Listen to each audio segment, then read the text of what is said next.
Ալեքսանյան վարչապետը երբ արդեն հստակ արձանագրեց, որ փաստեր ունի, որ կաթողիկոսը զավակվի, նաև խոսում է կաթողիկոսին վեհարանից դուրս անելու, կաթողիկոսի ինքնության մասին գործողությունների ծրագիր է ներկայացրել, հայտնի են մեխանիզմները, ինչ կերպ է դա պատկերացնում վարչապետը, ոնց է իվերջ դա արվելու։ Դեռևս չեմ կարող ասել, թե կոնկրետ ինչպես է տեղի ունենալու, բայց կարող եմ ասել, թե ինչպես տեղի չի ունենալու։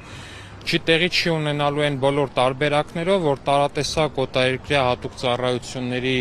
գործակալներ, որոնք ներդրված են Հայաստանի քաղաքական դաշտում, պարբերաբար բարձրաձայնում են, ինչ-որ բռնություն, ինչ-որ բախում կամ եւ այլն, այդ մարդկանց մուրազը կներեք արտահայտությանս համար իրանց փորում է մնալու, այսինքն այդպես տեղի չի ունենալու։ Դուք նկատի ունեք, որ այն տեսակետները, որ հնչում են, գուցե գնան կաթողիկոսի, այսինքն մայրաթոռը շրջափատեն։ Դրանք տեսակետներ չեն, դրանք այդ մարդկանց հիվանդ երևակայության արդյունք։ Չի կարող լինել այդպես։ Նման բան նախատեսված չի եւ դրա անհրաժեշտությունը չկա, ակնհայտ է, որ Կտրիչ Ներսիսյանը ինքը առաջիկայում շատ լավ հասկանալով ինքը հենց անձամբ դուրս է գալու վեհարանից, որտեղ վեհարանը վեհի տեղն է։ Դուք կարծում եք, որ կաթողիկոսը մինչև դուք կանցնեք գործողությունների ինքը կվարի։ Բայց մեր գործողությունները կան, հիմա էլ են, որ էսի Խոսքային խմբի մասին է, որը պետք է ձևավորվի եւ զբաղվի այդ հարցով։ Հա, խմբի աշխատանքներն էլ էլի, բնականաբար չեմ կարող ասել կոնկրետ այդ խումբը միշտ վերջնական ձևավորվելուց առաջ թե հետո, բայց միանշանակ է, որ Կտրիչ Ներսիսյանը չի կարող պնդել իր կեղծավորությունը բոլորի վրա, չի կարող իր կեղծավորությունը որպես խարան պահել հայ առաքելական եկեղեցու ճակատին։ Դա ակնհայտ է։ Պարոն Ալեքսանյան, օրենքները, սահմանադրությունը որևէ մեխանիզմ չեն նախատեսում, որ որևէ խումբ հայ առաքելական եկեղեցու հետևորդների խումբ ձևավորվի եւ վեհափարին փոխի։ Դա չի հասկացվում։ Ինչ նկատի չի հասկացում։ Օրենքները չեն նախատեսում, գուցե այդ օրենքների բաց պետքա լրացնել։ Չգիտեմ, բայց օրենքները շատ բան էլ չեն նախատեսում, որ օրինակ, չգիտեմ, ինչ-որ մի խումբ կուսակրոնության ուխտը խախտած տերտերներ կարող են միջամտել քաղաքական պրոցեսներին, դա էլ չի նախատեսում օրենքներ, բայց դա տեղի է ունենում։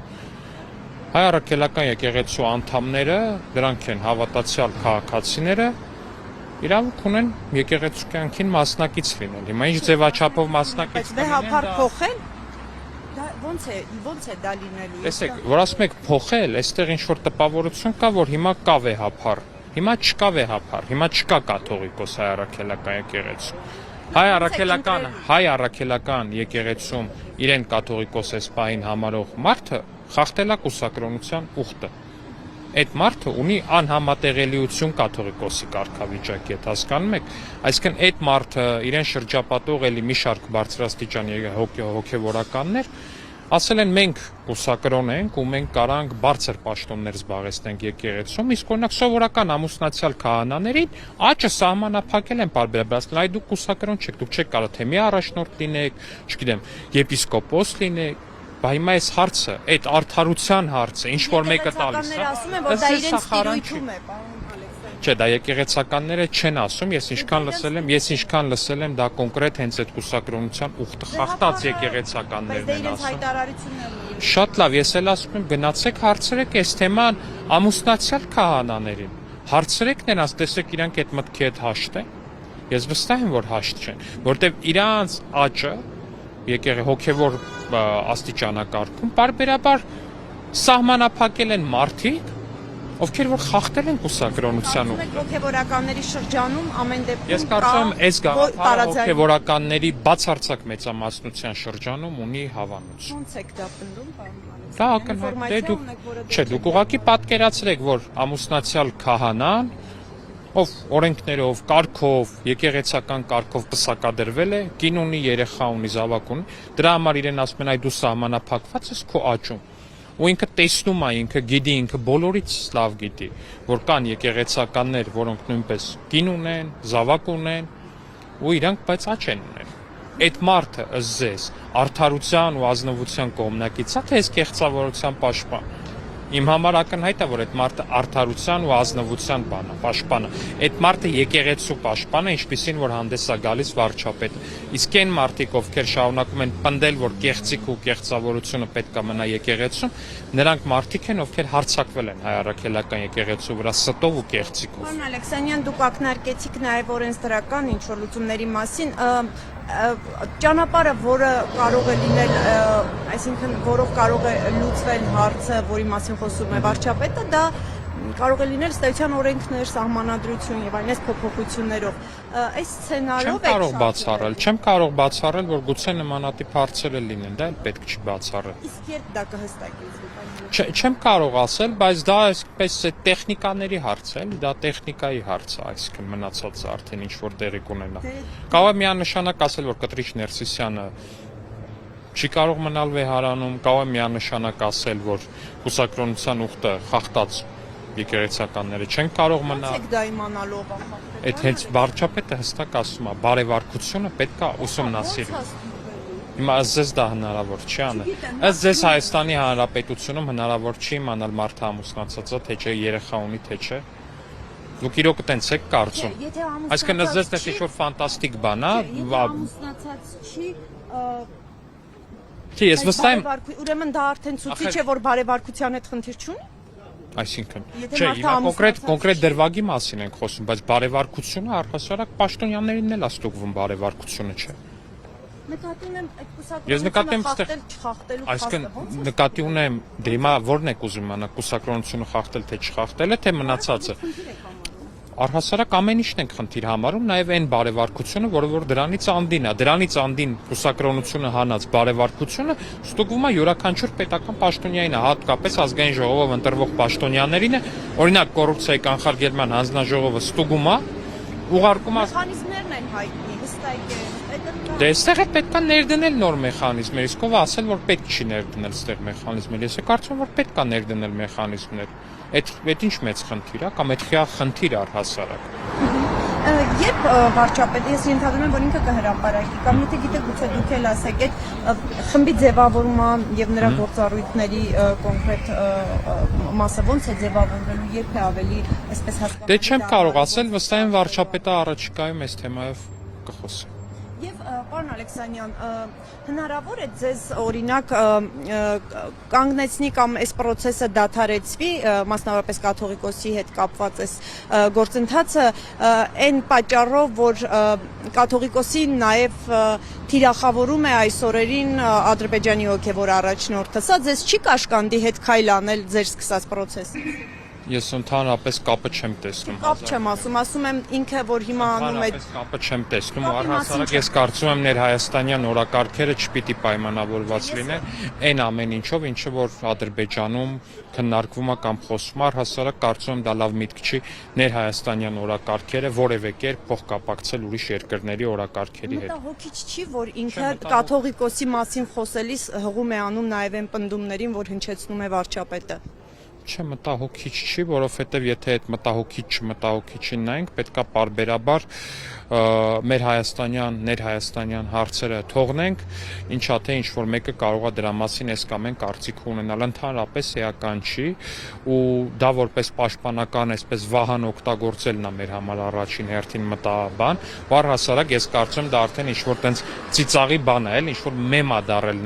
ներհայաստանյան քաղաքական դաշտում, թե բան է, ինչ է ունը, ինչ որ մի բան մեկին ասում ես, չգիտեմ, մեքենա տես ոնց ես կանգնացրել, խես մայթի վրա կանգնացրել, ասում է, այդ թուրք ադրբեջանական օրակարգ է, բան։ Մեկ էլ Ադրբեջանում են ասում բաները, մեքենաները մայթի վրա մի կան, մեմ է դարել ժողովուրդ ջան, դա արդեն Փաշազադեն ասում է, որ ձեր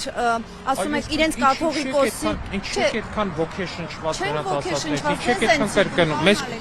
ասում են, որ իրենց կաթողիկոսը ձեզ էլ են ցիտում։ Օրինակ վերջի անգամ երբ եք ընդդիմությանը տենց ասել, որ ձեզ են ցիտում Ադրբեջանում։ Ինչի՞ չեք ասում օրինակ։ Չեն ցիտում հեչ ընդդիմությանը։ Ընդդիմությանն էլ են։ Չէ, չեն, բայց իրանց հարցնում եք, որ իրանց ցիտում են, երբ եք վերջի անգամ այդ հարցը տվել։ Չէ, այդ օրակարգը, Ժողովուրդ ջան, դուք ադրբեջանական խոսույթը բերում եք օգտագործում եք Հայաստանի քաղաքական դաշտում որպես գործիք Հայաստանի Հանրապետության իշխանություններին խփելու համար ու իդեպ դա անում եք շատ ընտրողաբար, որտեղ ես էլ ձեզ ասում եմ, Ադրբեջանը հայաստանյան ընդդիմության խոսույթը օգտագործում ոչ միայն որպես քաղաքական խոսույթ, այլ նաև Հայաստանի դեմ տարբեր միջազգային հարթակներում։ Քանի անգամ եք այդ հարցը տվել ընդդիմությանը։ Ոչ մի չեք տվել, ես երբեք չեմ տեսել, որ դուք այդ հարցը։ Այսպիսի աղմկահարույց է, որտեղ դուք եք ուզում, որ աղմկահարույց սարքեք կոնկրետ իրանց ասածը մեր այս ասացի հետ կապված։ Շատ լավ, պարոն Ալեքսանյան, վերջին հարցը, հիմա դուք պնդում եք, որ ամեն դեպքում փոխվելու է, կաթողիկոսը հեռանալու է։ Ես ասում Կտրիչ Ներսիսյանը Հայաստանի հայ առաքելական եկեղեցու կաթողիկոս չի, դա Կտրիչ Ներսիսյանն է։ Հիմա դուք դա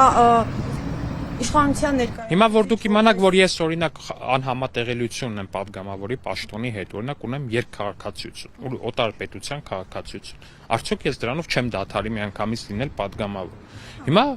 կուսակրոն են մարմինները, որոնք ունեն իրավասություն զբաղվելու խնդիր չկա, այն պահից երբ այդ փաստը ի հայտ է գալիս, ես այլևս падգամավոր չեմ։ Վարչապետին այդ փաստը որտեղից հայտնի դարձավ։